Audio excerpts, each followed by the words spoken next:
Hare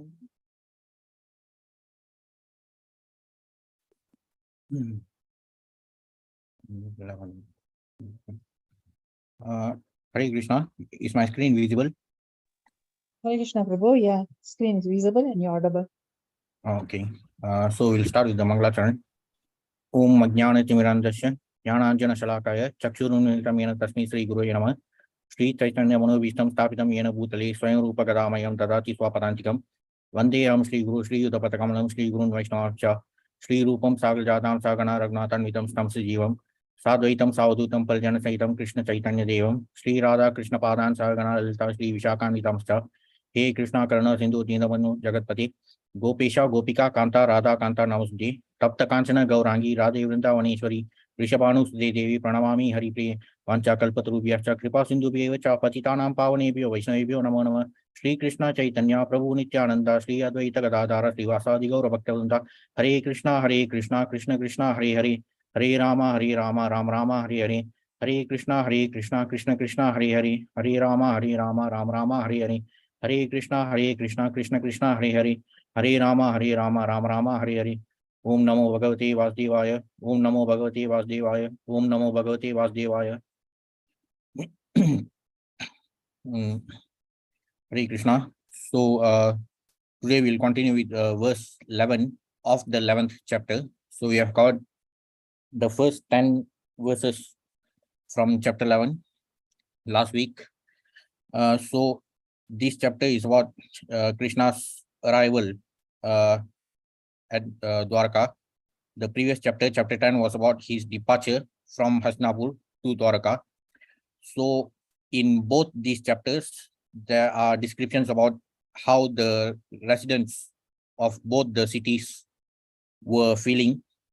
Like in Hastinapura, when Krishna was departing from there, there was like extreme sadness, and people were, even the devotees were actually describing the glories of Krishna there. And even here in Dwaraka, it is the other extreme where people are actually very excited to receive Krishna after being separated from him during his when he left for the war. So even in the first 10 verses of this chapter, we have seen how the residents of Dwarka, they are conversing about the glories of Krishna, and they are also expressing to Krishna about how they were deeply pained to be separated from him for such a long period of time. And after seeing him return back to Dwarka, then they are very excited to see him, and they are also expressing that. Now in text 11, Madhu Boja Dasar Arha Kukurandaka Vishnibhihi Atmatulya Balir Guptam Nagir Bhogavatim Iva. Madhu Boja Dasha Arha Kukurandaka Vishnibhihi Atmatulya Balir Guptam Nagir Bhogavatim Iva. Madhu Boja Dashar Arha Kukurandaka Vishnibhihi Atmatulya Balir Guptam Nagir Bhogavatim Iva. Anyone want to recite?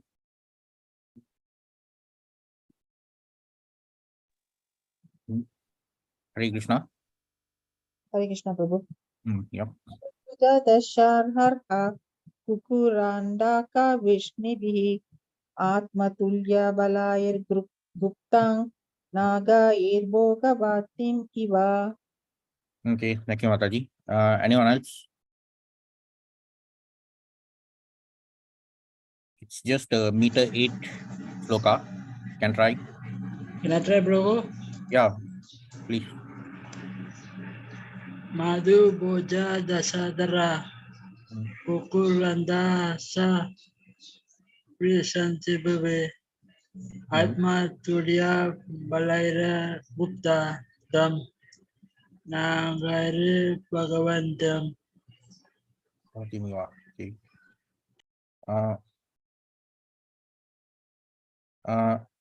Arsi Mataji. Okay, sir. Okay. Okay. Madhu Boja Dasarhaka Kuku Anhaka Vishnadi Atma Tulaya Balair Guptam Nager Bovatam Eva. Hare Okay. Krishna. Thank you. Sorry, sir. It's not good. Okay. Thank you, Mataji. It's okay. This is thank you, just a sir. meter 8 sloka, so it should be quite easy. But we have only meters 8 and 11 in Gita. Okay. The word definitions: Madhu, Boja, Dasar, Arha, Arha. So actually, here, if we look at the sloka here, in this this word, the third word in the first line, Dashar Arha. So it is actually a sandhi or combination of these two words. So when these two words combine, this which is actually a small it is called the lagu.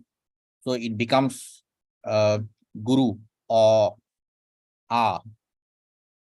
So in these individual words, we can even see from the Gita. So what we see in the shloka is actually sometimes a sandhi. So when the sandhi happens, the small r becomes big R, and it is actually that's how the grammatical rules are.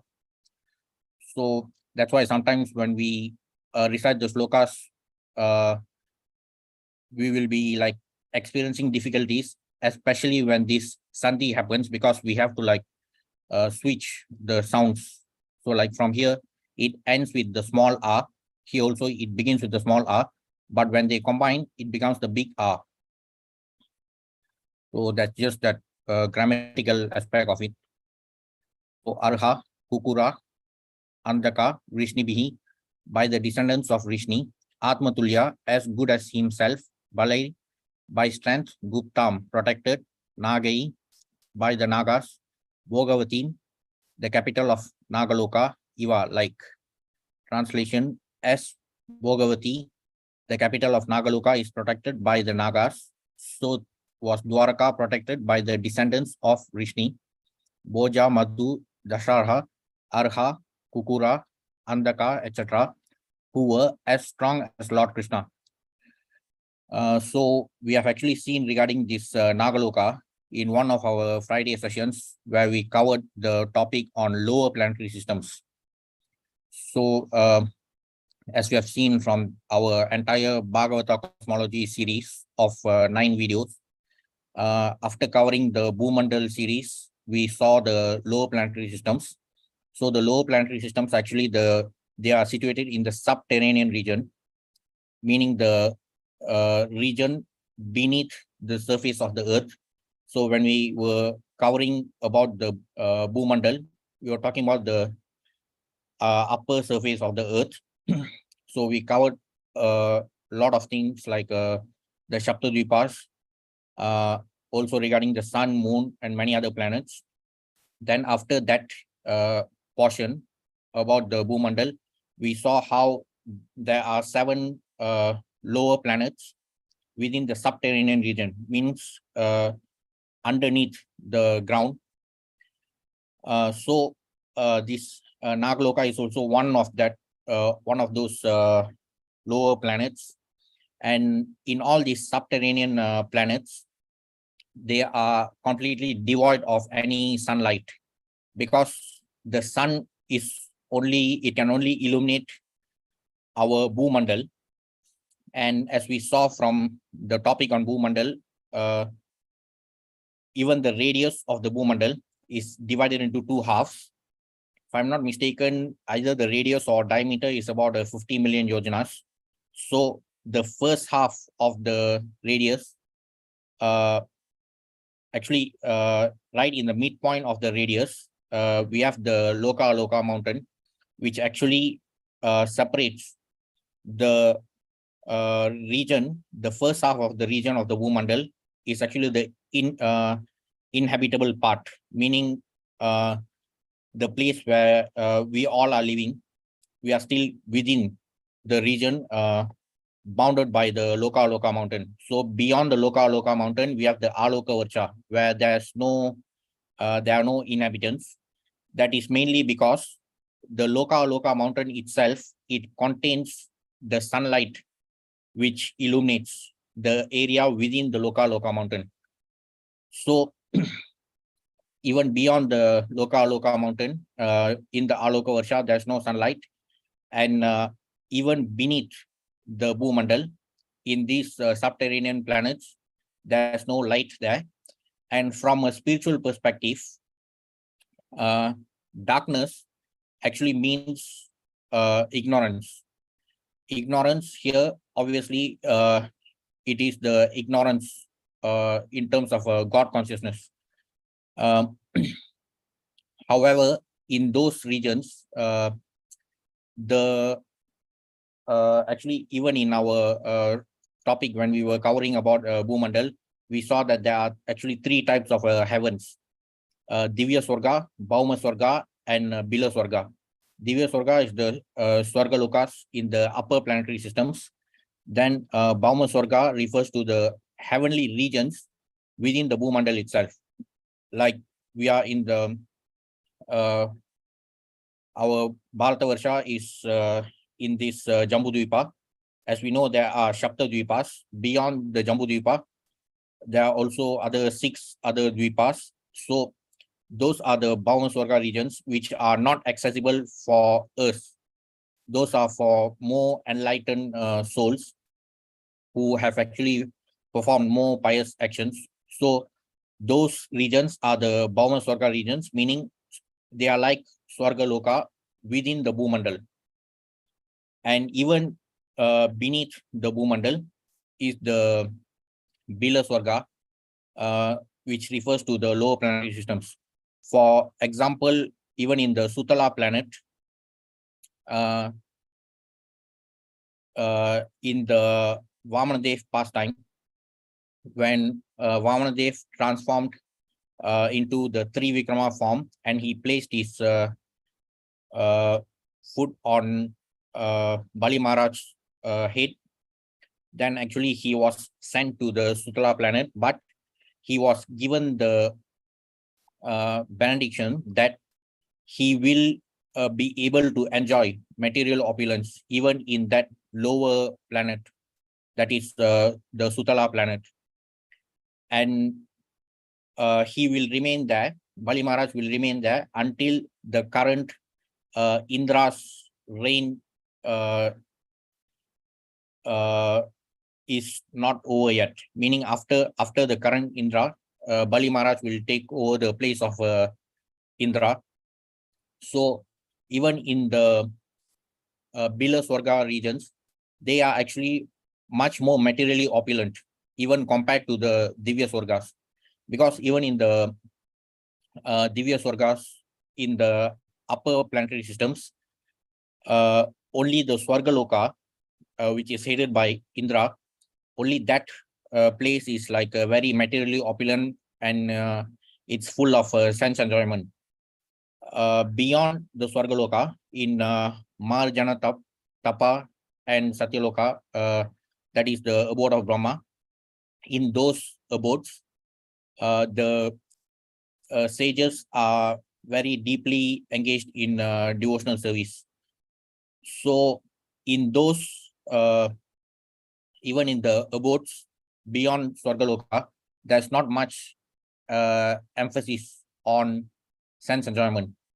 But in contrast to that, in all these Bila Swarga regions, in the lower planetary systems, they are like more materially opulent than the Divya Swargas, because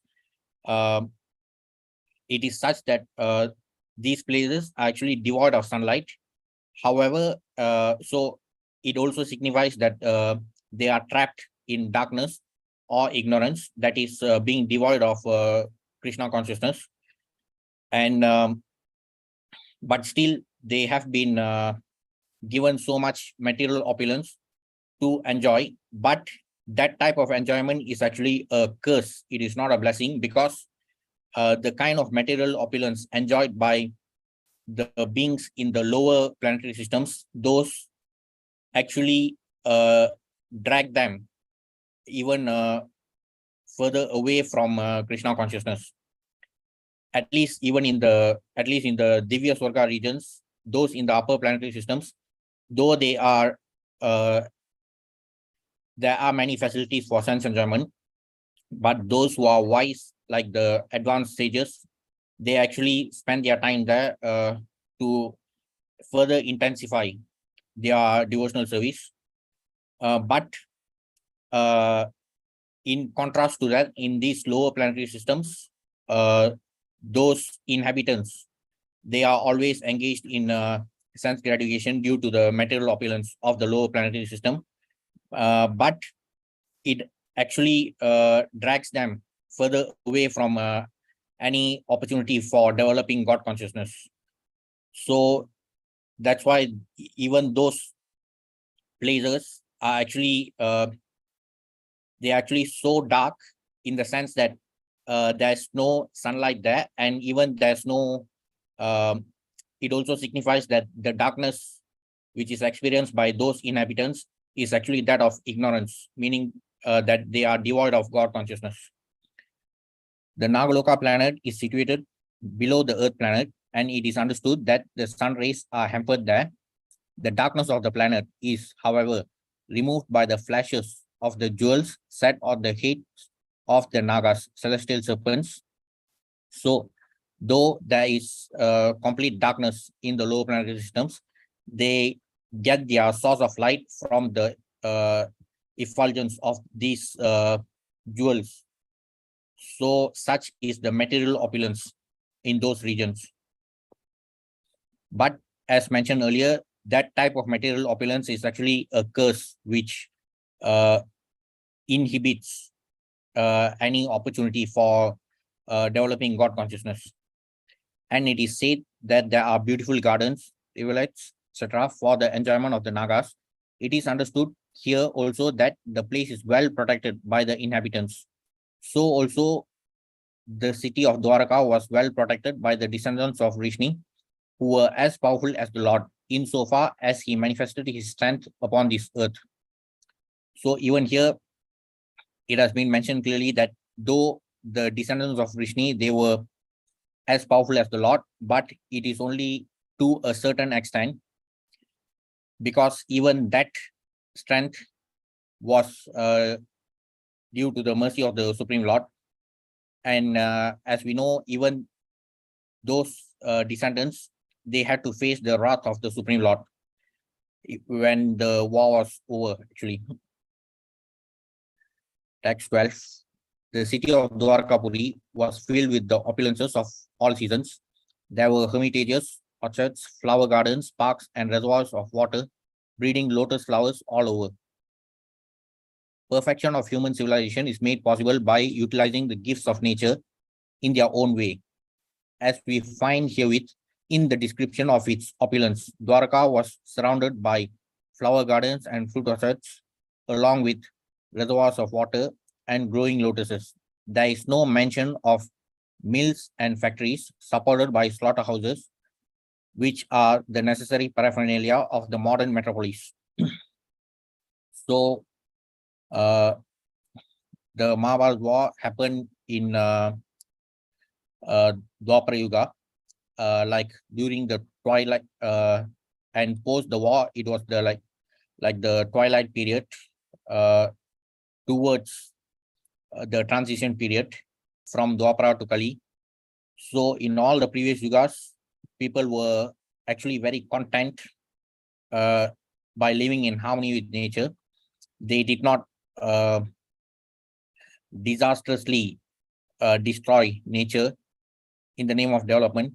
And coincidentally, even today, I saw some trees being cut down right in front of my house. Apparently, there's some so-called development project coming out there. However, the irony is that these same people, those who cut down all these existing trees, these are the same people who will put up bigger hoardings saying that let's plant 1,000,000 trees by in the next 10 years. So that's the irony in today's modern age.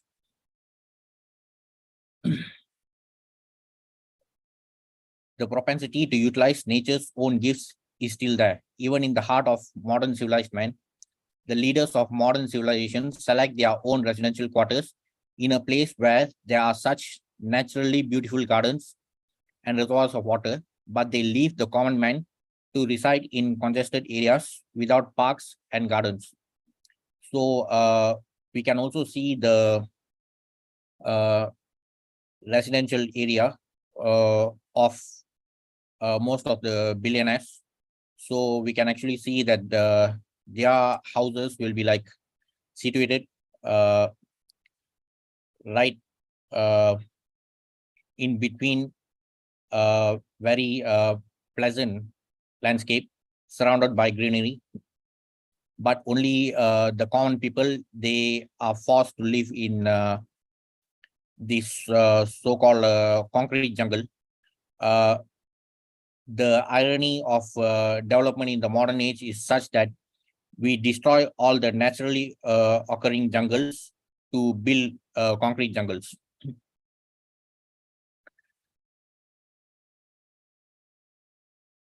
Herein, of course, we find a different description of the city of Dwarka. It is understood that the whole Dharma or residential quarter was surrounded by such gardens and parks with reservoirs of water where lotuses grew. It is understood that all the people depended on nature's gifts of fruits and flowers without industrial enterprises promoting filthy huts and slums for residential quarters.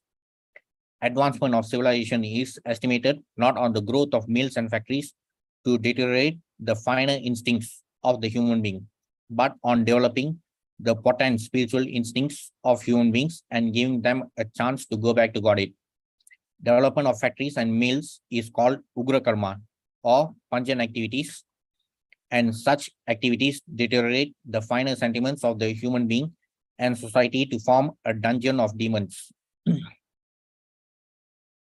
We find herein the mention of pious trees which produce seasonal flowers and fruits.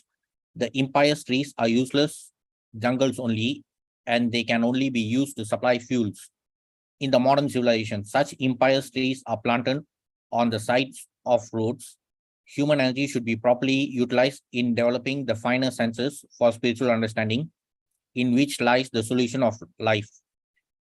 Fruits, flowers, beautiful gardens, parks, and reservoirs of water, with ducks and swans playing in the midst of lotus flowers, and cows giving sufficient milk and butter are essential for developing the finer tissues of the human body. As against this, the dungeons of mines, factories, and workshops develop demoniac propensities in the working class. The vested interests flourish at the cost of the working class, and consequently, there are severe clashes between them in so many ways. The description of Dwarkadama is the ideal of human civilization. Well, due to the influence of Kali, we may never be able to regain the glories of the previous yugas. Things are only very likely to aggravate further. Hence, we should be more firm in our resolve to liberate ourselves from this Dukalayam. The city gateway, the household doors, and festoon arches along the roads were all nicely decorated with festive signs like plantain trees and mango leaves, all to welcome the Lord. Flags, garlands, and painted signs and slogans all combined to shade the sunshine.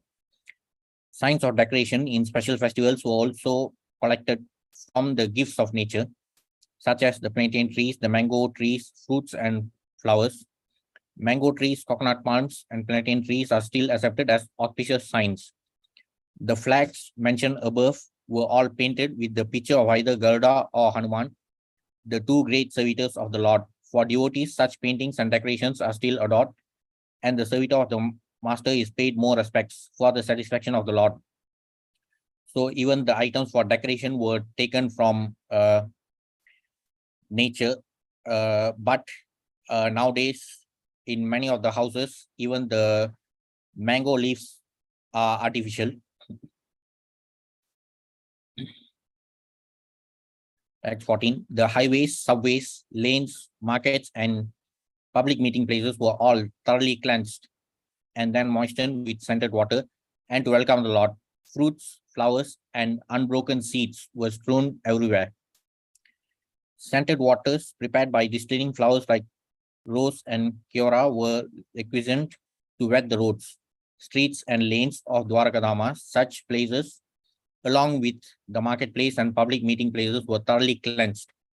From the above description, it appears that the city of Dwarakadama was considerably big, containing many highways, streets, and public meeting places, with parks, gardens, and reservoirs of water, all very nicely decorated with flowers and fruits.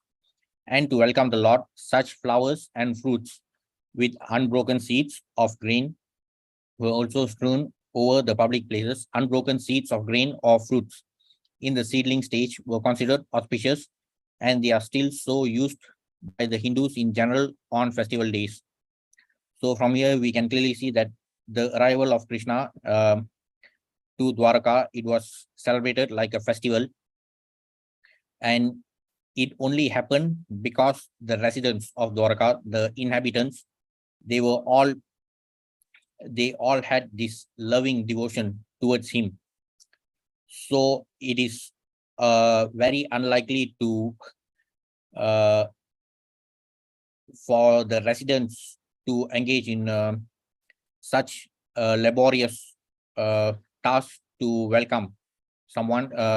Even in today's modern age, people will only be willing to engage in all these tasks only if they are paid.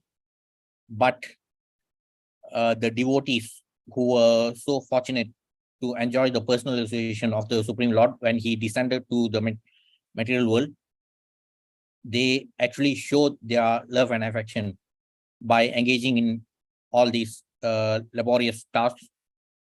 Even to welcome him back, the entire city was cleaned and decorated. So such is the devotion of those devotees, and that's what made them qualified to enjoy the personal association with the Supreme Lord. In each and every door of the residential houses, auspicious things like curd, unbroken fruits, sugarcane, and full water pots with articles for worship, incense, and candles were all displayed.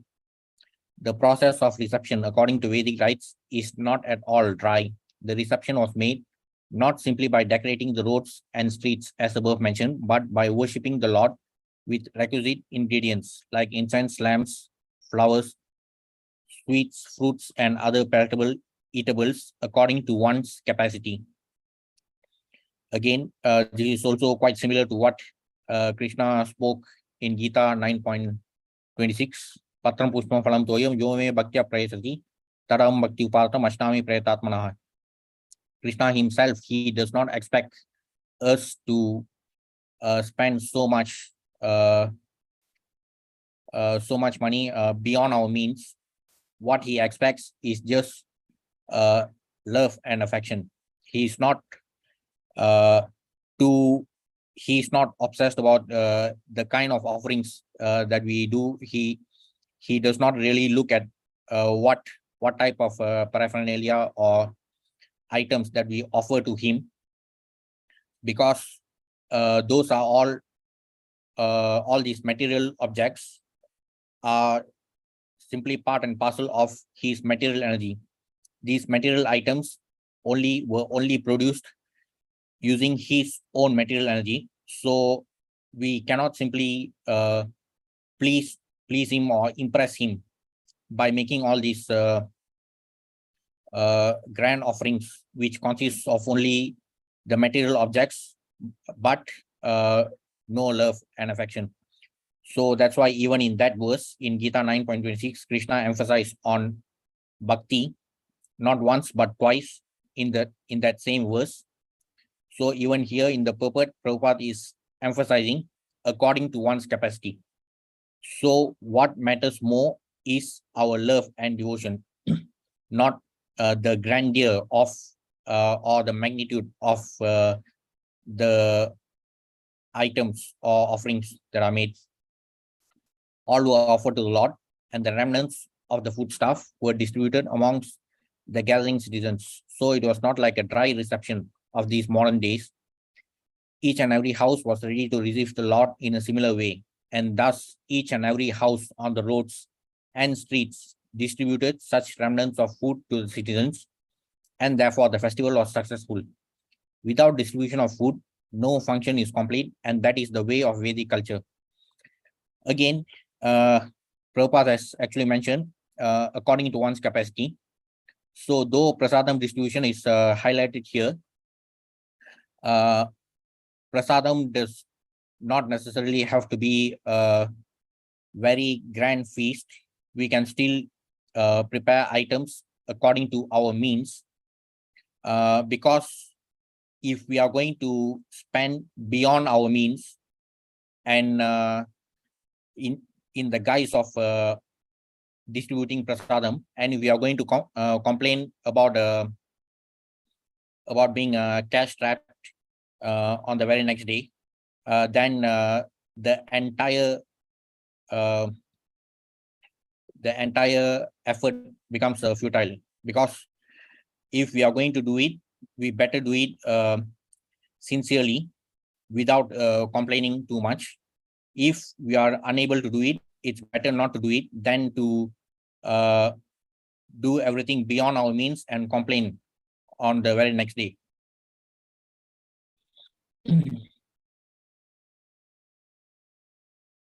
On hearing that the most dear Krishna was approaching Dwarakadama, magnanimous Vasudeva, Akrura, Ugrasena, Balarama, the superhumanly powerful Pradyumna, Charudeshna, and Samba, the son of Jambavati, all extremely happy, abandoned resting, sitting, and dining. Vasudeva, son of King Shurasena, husband of Devaki and father of Lord Sri Krishna. He is the brother of Kunti and father of Subhadra. Subhadra was married with her cousin Arjuna, and this system is still prevalent in some parts of India. So Subhadra, the sister of Krishna, was married to Arjuna, and their son was Abhimanyu, who made the ultimate sacrifice in the war. Vasudeva was appointed minister of Ugrasena, and later on he married 8 daughters of Ugrasena's brother Devaka. Devaki is only one of them. Kansa was his brother-in-law, and Vasudeva accepted voluntary imprisonment by Kansa on mutual agreement to deliver the 8th son of Devaki. This was foiled by the will of Krishna. As maternal uncle of the Pandavas, he took active parts in the purificatory process of the Pandavas. So Vasudeva is the maternal uncle of the Pandavas because he is the brother of Kunti. He sent for the priest Kashyapa at Shatashringa Parvata, and he executed the functions. When Krishna appeared within the bars of Kansa's prison house, he was transferred by Vasudeva to the house of Nanda Maharaj, the foster father of Krishna at Gokula. Krishna disappeared along with Baladeva prior to the disappearance of Vasudeva, and Arjuna, Vasudeva's nephew, undertook the charge of the funeral ceremony after Vasudeva's disappearance.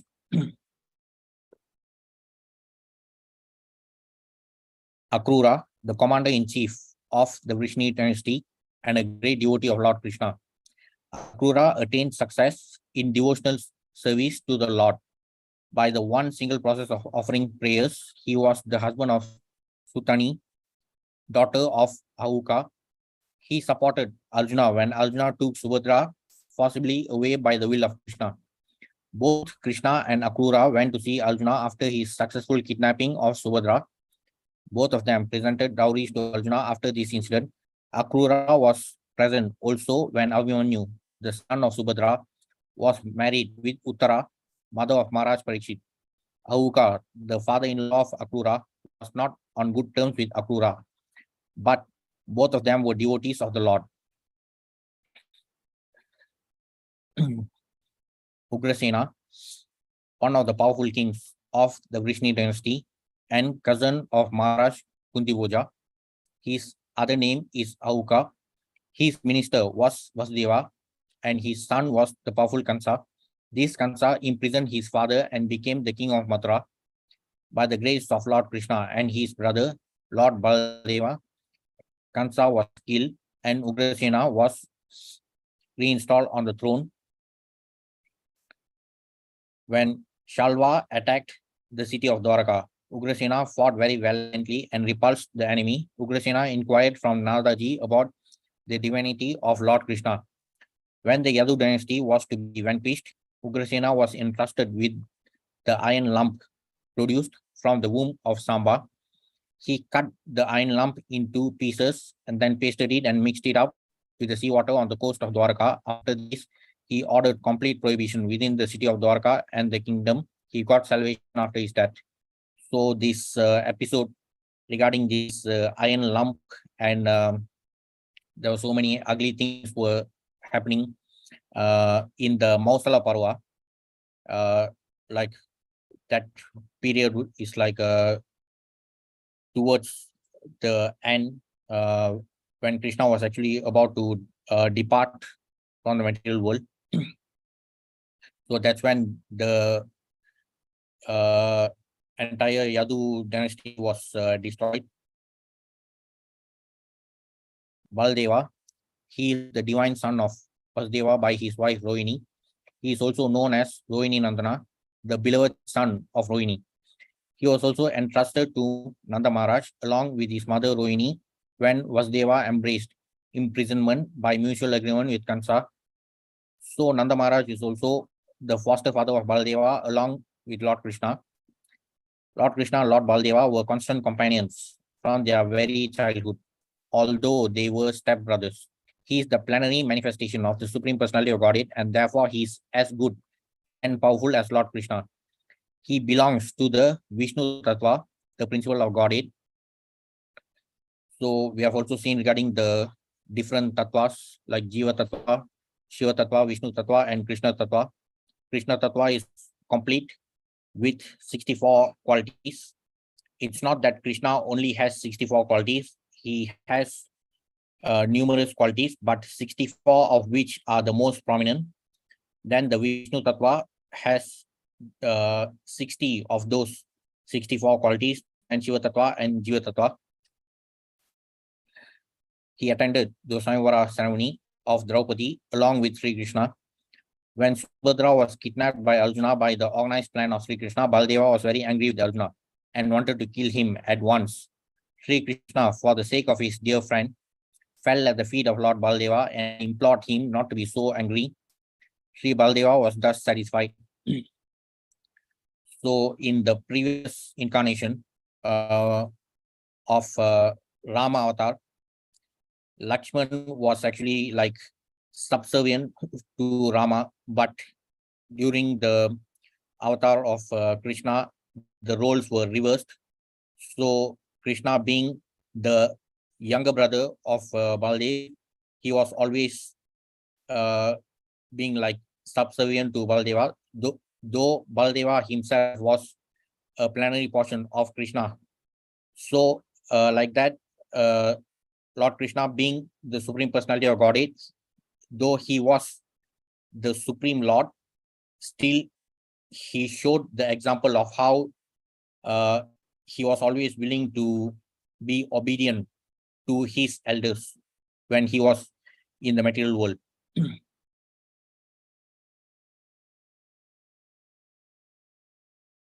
Sri Baladeva was thus satisfied. Similarly, he was once very angry with the Kauravas and he wanted to throw their whole city into the depths of the Yamuna. But the Kauravas satisfied him by surrendering unto his divine lotus feet. He was actually the seventh son of Devaki prior to the birth of Lord Krishna, but by the will of the Lord, he was transferred to the womb of Rohini to escape the wrath of Kamsa. His other name is therefore Sankarsana, who is also the plenary portion of Sri Baldeva. Because he is as powerful as Lord Krishna and can bestow spiritual power to the devotees, he is therefore known as Baldeva. In the Vedas also, it is enjoined that no one can know the Supreme Lord without being favored by Baldeva. Bala means spiritual strength, not physical. Some less intelligent persons interpret Bala as the strength of the body, but no one can have spiritual realization by physical strength. Physical strength ends with the end of the physical body, but spiritual strength follows the spirit soul to the next transmigration, and therefore the strength obtained by Baldeva is never wasted. The strength is eternal, and thus Baldeva is the original spiritual master of all devotees. So even in the most recent incarnation of Lord Krishna, when he descended to the material world as Chaitanya Mahaprabhu, Baladeva appeared as Nityananda Prabhu. So he is also equally celebrated as Chaitanya Mahaprabhu himself. And of course, there are many interesting pastimes about how Nityananda Prabhu even prevented Chaitanya Mahaprabhu from hurting Jagai and Madai. So even in this yuga, Nityananda Prabhu appeared as even more merciful than Chaitanya Mahaprabhu himself, though in the previous yuga, he was in his incarnation as Baladeva, he appeared to be very angry and like short-tempered. But in Kali Yuga, Nityananda Prabhu himself reminded Chaitanya Mahaprabhu that they both should be very merciful to all the Kali Jivas who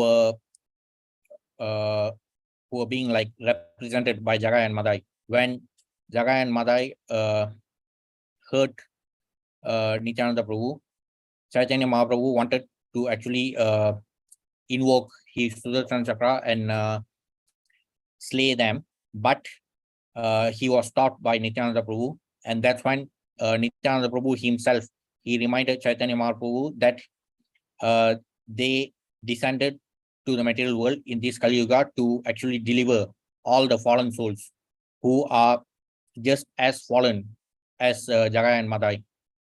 So that's why Nityananda Prabhu actually told Chaitanya Mahaprabhu that if you are going to slay them, then you will have to slay all the Kali Jivas, because in Kali Yuga, all of us, we are as fallen as Jagai and Madai.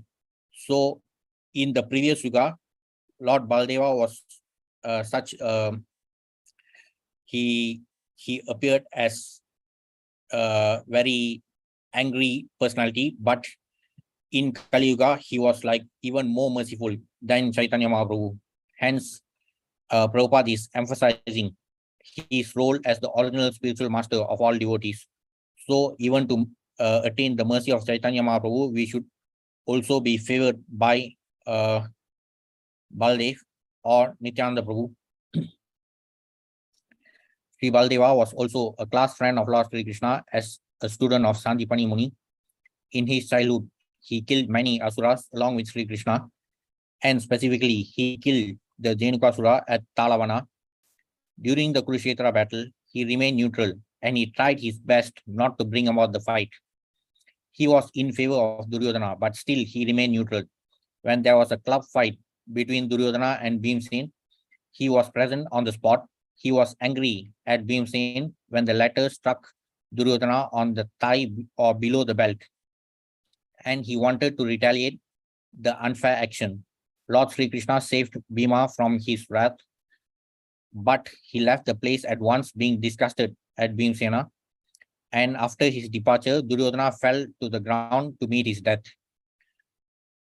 So regarding this episode, actually Duryodhana was as powerful, and he actually appeared to be very, he was almost like invincible when he was fighting with the Gada or the club with Bhima. He appeared to be like invincible. Even Bhima had to really struggle to defeat him. And at one point, it became almost certain that Duryodhana could not be defeated. At that point, he was the lone survivor of all the Kauravas, because all the other Kauravas had been slain, and only he was remaining. And Bhima was he was supposed to fight Duryodhana based on Duryodhana's request. And what happened before the fight was that since Gandhari, the mother of Duryodhana, she had always been a very pious person, and she was actually so pious to the extent where she even applied this blindfold permanently, just because her husband Dhritarashtra was blind, so even she did not want to see the world. So she was like such a chaste wife, and because of her piety, she was able to accumulate so many merits, and she actually transferred all the merits of her pious deeds to Duryodhana the night before the battle, before this club fight. So it became because of her blessing, because of Gandhari's blessing, Duryodhana was like invincible. His body was like transformed into iron, because he became so strong with these blessings of Gandhari. But since the Supreme Lord was able to find out about these plans, he actually foiled that plan, because in that episode, when Gandhari actually called Duryodhana to appear in front of her, so he was supposed to appear without any clothing, but Lord Krishna somehow misled him before he went to meet Gandhari. So Duryodhana appeared in front of his mother by covering his lower body. So the power which was transferred from her eyes to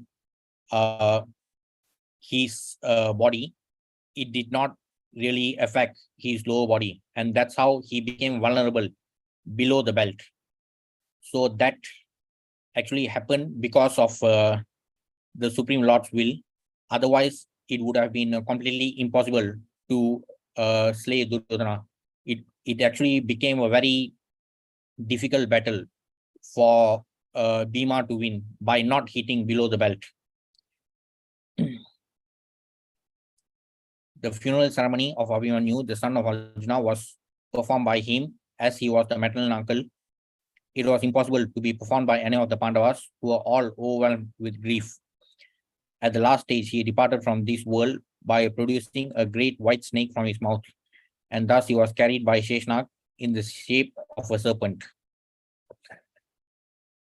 Pradyumna, incarnation of Kamadeva, or according to others, incarnation of Sanat Kumara, born as the son of the personality of Godhead, Lord Sri Krishna, and Lakshmi Devi, Srimati Rukmini, the principal queen at Dwaraka.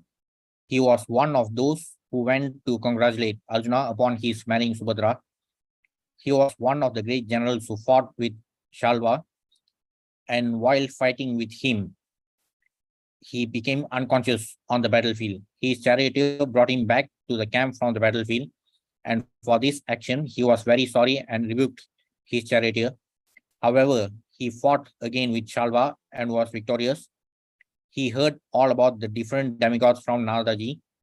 He is one of the 4 plenary expansions of Lord Sri Krishna. He is the 3rd one. So as we know, there are 4 plenary expansions of Lord Krishna, right from the Goloka region. Below the Goloka region, we have the Vaikuntha region. So during the transition from Goloka to Vaikuntha, we have the Adi Chaturvyuhas, and we also have the Dvitiya Chaturvyuhas. From Goloka to Vaikuntha is the Adi Chaturvyuha. From Vaikuntha to the material world is the Dvitiya Chaturvyuha or secondary Chaturvyuha. So in the Chaturvyuhas, we have Vasudeva, Shankarsana, Pradyumna, Aniruddha. So this Pradyumna, who appeared as the son of Krishna, is actually one of that Chaturvyuha forms. He inquired from his father Sri Krishna about the glories of the Brahmanas during the fratricidal war amongst the descendants of Yadu. He died at the hand of Bhoja, another king of the Vrishnis. After his death, he was installed in his original position.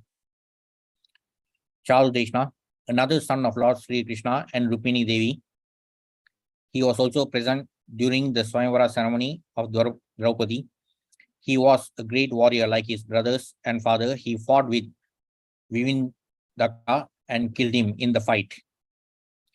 Shamba, one of the great heroes of the Yadu dynasty and the son of Lord Sri Krishna by his wife Jambavati.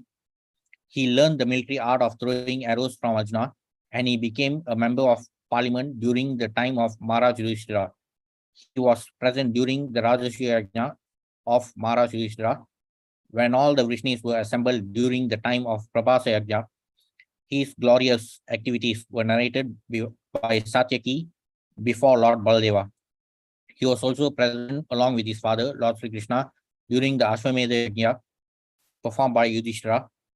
He was presented before some rishis, falsely dressed as a pregnant woman by his brothers, and in fun, he asked the rishis what he was going to deliver. The rishis replied that he would deliver a lump of iron, which would be the cause of fratricidal war in the family of Yadu. So this happened during the Mausala Parva, like during right before the disappearance of Lord Krishna, and this episode is actually what led to the entire destruction of the Yadu dynasty, when they all started to fight with each other and they were killing each other, and the entire dynasty was destroyed. The next day in the morning, Samba delivered a large lump of iron, which was entrusted to Ugrasena for necessary action. Actually, later on, there was the foretold fratricidal war, and Samba died in that war. So all these sons of Lord Krishna left their respective palaces, and leaving aside all engagements, including lying down, sitting, and dining, hastened toward their exalted father. So in this verse, all these important personalities in the dynasty who were actually residing in Dwarka, actually, though they all belong to Mathura, after the killing of Kansa, there were always attacks launched by Jarasandha, who was related to Kansa. So he wanted to take revenge, and that's why Lord Krishna actually transferred all these residents of Mathura from Mathura to Dwarka, and therefore the entire dynasty was also residing in Dwarka. So they were all also equally excited as all the other residents of Dwarka when Lord Krishna arrived. They hastened toward the Lord on chariots with brahmanas bearing flowers. Before them were elephants, emblems of good fortune. Conch shells and bugles were sounded, and Vedic hymns were chanted. Thus they offered their respects, which were saturated with affection. The Vedic way of receiving a great personality creates an atmosphere of respect, which is saturated with affection and veneration for the person received. The auspicious atmosphere of such a reception depends on the paraphernalia described above, including conch shells, flowers, incense, decorated elephants, and the qualified brahmanas reciting verses from the Vedic literatures. Such a program of reception is full of sincerity on the part of both the receiver and the received. And regarding these qualified brahmanas, it is very difficult to find the qualified brahmanas in Kali Yuga, because it has become even in the 12th canto, there in the chapter regarding the symptoms of Kali Yuga, there's also a verse which says that in Kali Yuga, a brahmana will only be identified based on his sacred tribe. And that's why nowadays, especially in Bharat, a lot of politicians, they are too desperate to wear their sacred thread on top of their shirt, simply for simply to fool the voters.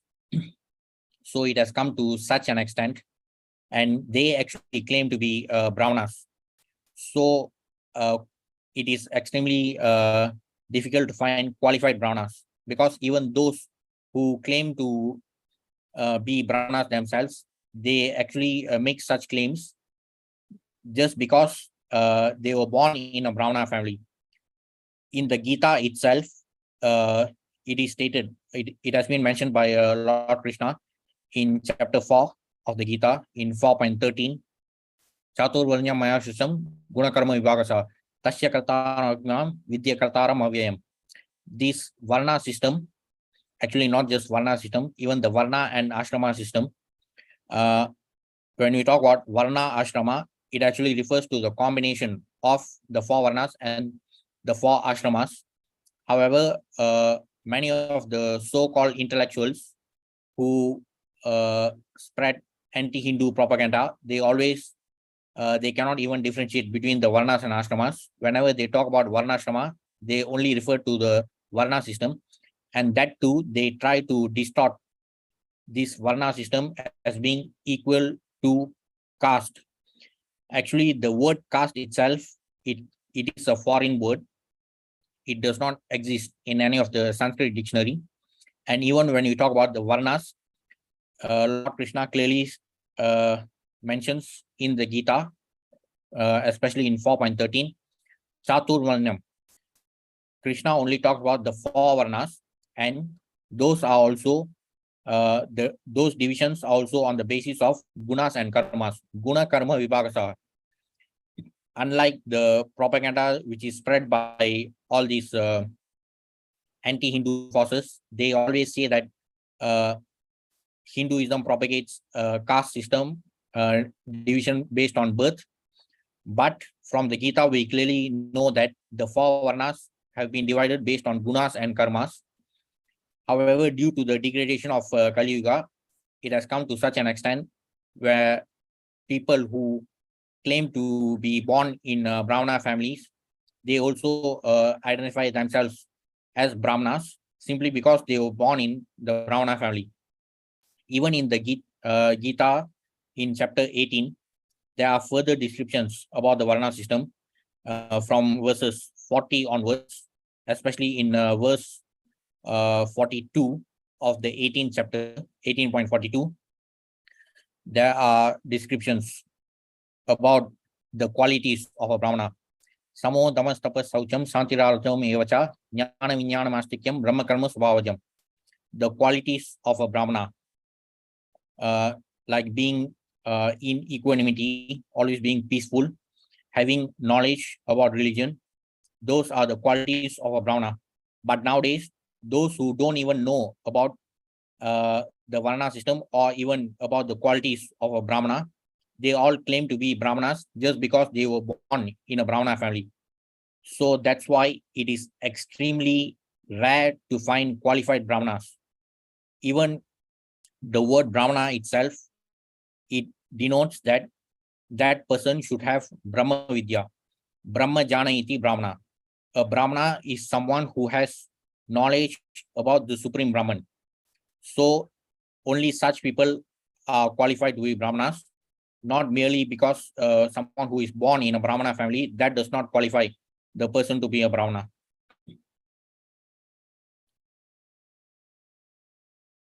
Text 19, at the same time, many hundreds of well-known prostitutes began to proceed on various vehicles. They were all very eager to meet the Lord and their beautiful faces were decorated with dazzling earrings, which enhanced the beauty of their foreheads. We may not hate even the prostitutes if they are devotees of the Lord. Even today, there are many prostitutes in great cities of India who are sincere devotees of the Lord. By tricks of chance, one may be obliged to adopt a profession which is not very adorable in society, but that does not hamper one in executing devotional service to the Lord. Devotional service to the Lord is uncheckable in all circumstances. It is understood herewith that even in those days, about 5,000 years ago, there were prostitutes in a city like Dwarka, where Lord Krishna resided. This means that prostitutes are necessary citizens for the proper upkeep of society. The government opens wine shops, but this does not mean that the government encourages the drinking of wine. The idea is that there is a class of men who will drink at any cost, and it has been experienced that prohibition in great cities encourage illegal smuggling of wine. Similarly, men who are not satisfied at home require such concessions, and if there's no prostitute, then such low men will induce others into prostitution. It is better that prostitutes be available in the marketplace so that the sanctity of society can be maintained. It is better to maintain a class of prostitutes than to encourage prostitutes within society. The real reformation is to enlighten all people to become devotees of the Lord, and that will check all kinds of deteriorating factors of life. Sri Bilwamangala Thakura, a great Acharya of the Vishnu Swami Vaishnava sect, in his householder life was wholly attached to a prostitute who happened to be a devotee of the Lord. One night, when Thakura came to Chintamani's house in torrents of rain and thunder, Chintamani was astonished to see how the Thakura could come on such a dreadful night. After crossing a foaming river which was full of waves, she said to Thakura Bilwamangala that his attraction for the flesh and bone of an insignificant woman like her would be properly utilized if it could be diverted to the devotional service of the Lord to achieve attraction for the transcendental beauty of the Lord. It was a momentous hour for the Thakura, and he took a turn towards spiritual realization, but by the words of a prostitute. Later on, the Thakura accepted the prostitute as his spiritual master, and in several places of his literary works, he has glorified the name of Chintamani, who showed him the right path. There are many songs which have been composed by Sri Bilwamangala Thakura. In the Bhagavad Gita 9.32, the Lord says, O son of Pritha, even the low-born Chandalas and those who are born in a family of unbelievers, and even the prostitutes shall attain perfection of life if they take shelter of unalloyed devotional service to me. Because in the path of devotional service, there are no impediments due to degraded birth and occupation. The path is open for everyone who agrees to follow it.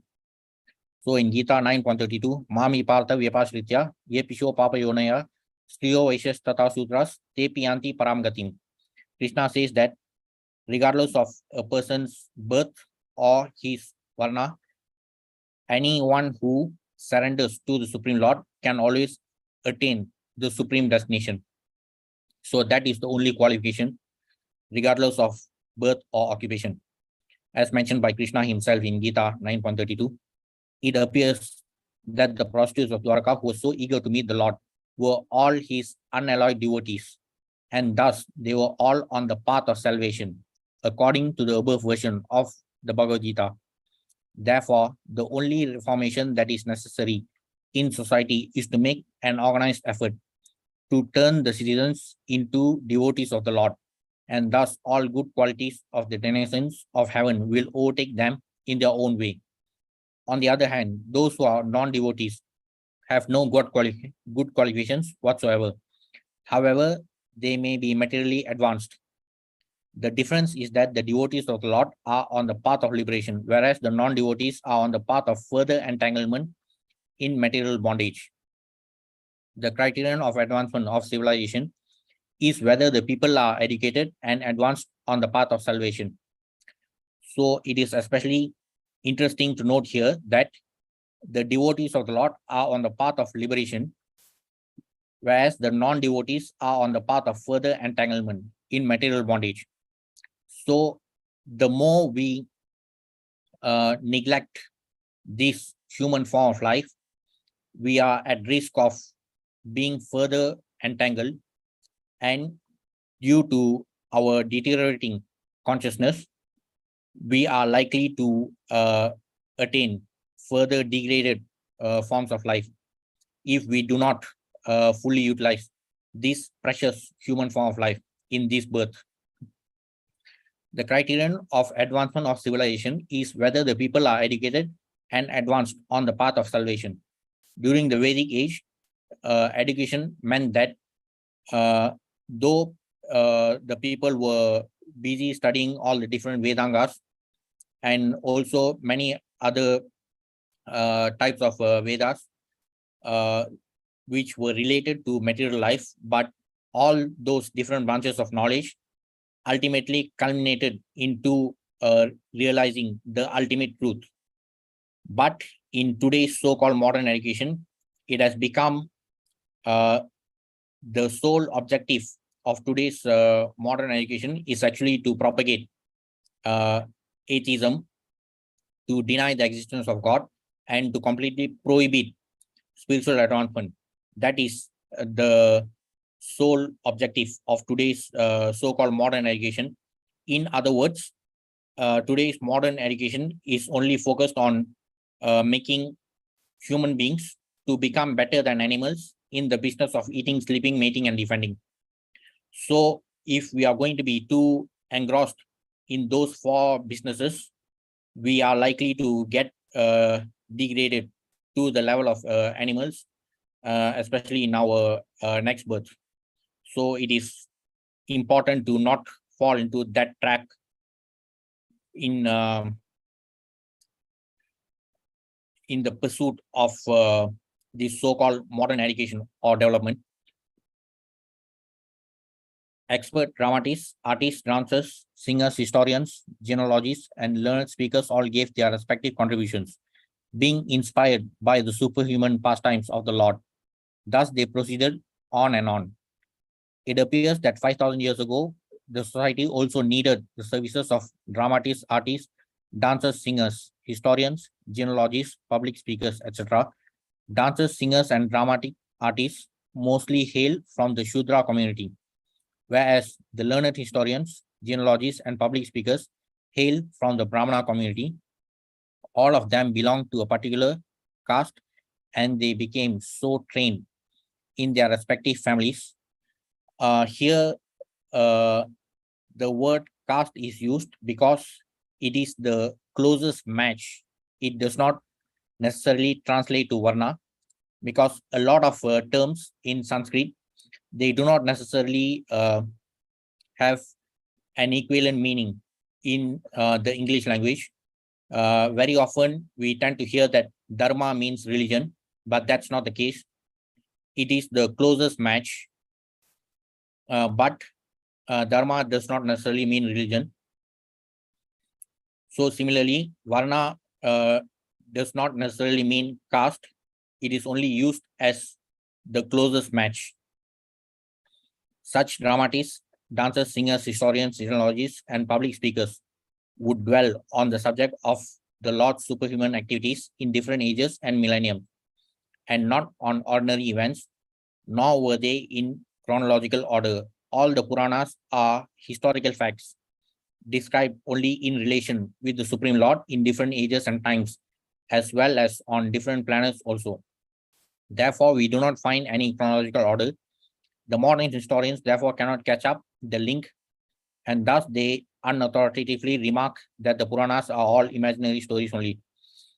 In this so-called modern histories timeline, they only have the data and estimates about many other different aspects of human civilization, only for the period which begins in Kali Yuga itself. So the so-called modern historians tend to deny whatever happened before Kali Yuga, because even when they tend to give estimations about the civilization of Bharat, they only tend to estimate about 5,000 years ago. they are completely ignorant about what has been happening in the previous yugas, and therefore they always tend to dismiss the Ramayana and Mahabharata as myths just because they are unable to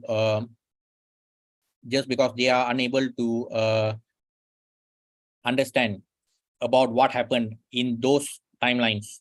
Their so-called knowledge is only restricted to the timeline which belongs within this period of Kali Yuga. Hence, they do not wish to accept whatever that happened before Kali Yuga as history. Anyways, the concept of history itself is a very disputable concept, because even the term history means his story, but in our Bharatiya civilization, we talk about itihasa, meaning itihasa. We talk about history in the sense that we talk about what happened as it is. But in the so-called modern historians terminology, history itself is very subjective based on the different perspectives of who is actually narrating that history. So a lot of so-called modern historians, whether those who belong to foreign origins, or even most of the court historians or distortians who unfortunately belong to Indian ancestry, they also try to completely deny what happened during the periods of Ramayana and Mahabharata. So they always tend to dismiss them as myths. However, their agenda has always been very clear, and nowadays these court historians, they are finding it very difficult to face the kind of backlash which is happening due to the reawakening in the Bharatiya community all across the world. Even 100 years ago in India, all dramatic performances were centered around the superhuman activities of the Supreme Lord. The common people would be verily entertained by the performances of dramas and yatra parties played wonderfully on the superhuman activities of the Lord, and thus even the illiterate agriculturalist would be a participant in the knowledge of Vedic literature, despite a considerable lack of academic qualifications. Therefore, expert players in drama, dancers, singers, speakers, etc. are required for the spiritual enlightenment of the common man. The genealogies would give account completely of the descendants of a particular family. Even at the present moment, the guides in the pilgrimage sites of India submit a complete account of genealogical tables before a newcomer. This wonderful act sometimes attracts more customers to receive such important information. So this genealogy data is actually related to the lineage information, like how Lord Rama appeared in the Sola dynasty, and how Krishna actually appeared in the Chandra dynasty. And even if we look at the Mahabharata genealogy table, we can see how like Pandavas were born to Maharaj Pandu, and Kauravas were born to Dhritarashtra. All those data have been preserved, and it is also mentioned here that these arts and drama, they were used to communicate about the Puranas and Itihasas, even to the population that was illiterate. When we talk about Vedic knowledge, the epistemology of Vedic knowledge, Vedic literature, the two main divisions are Shrutis and Smritis.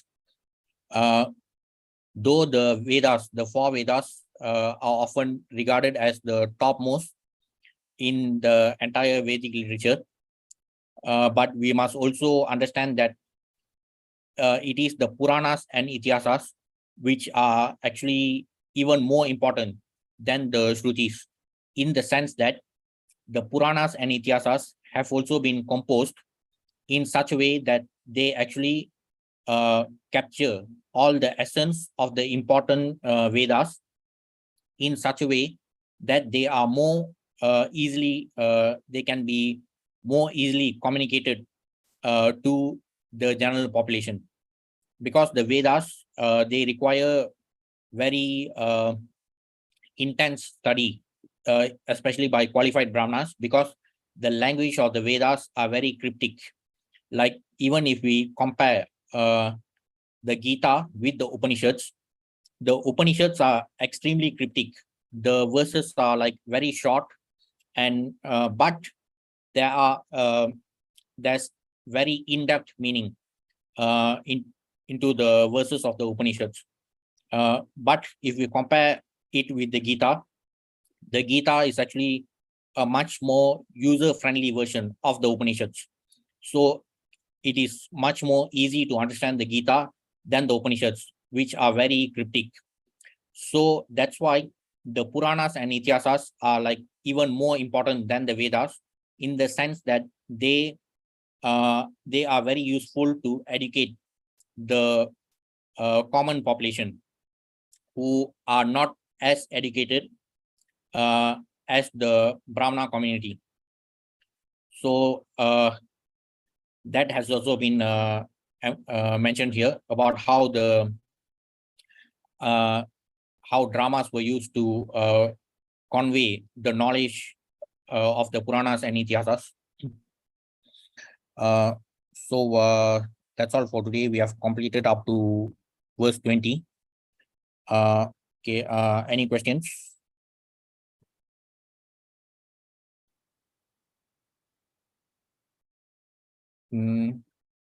Okay, so we'll meet again next week.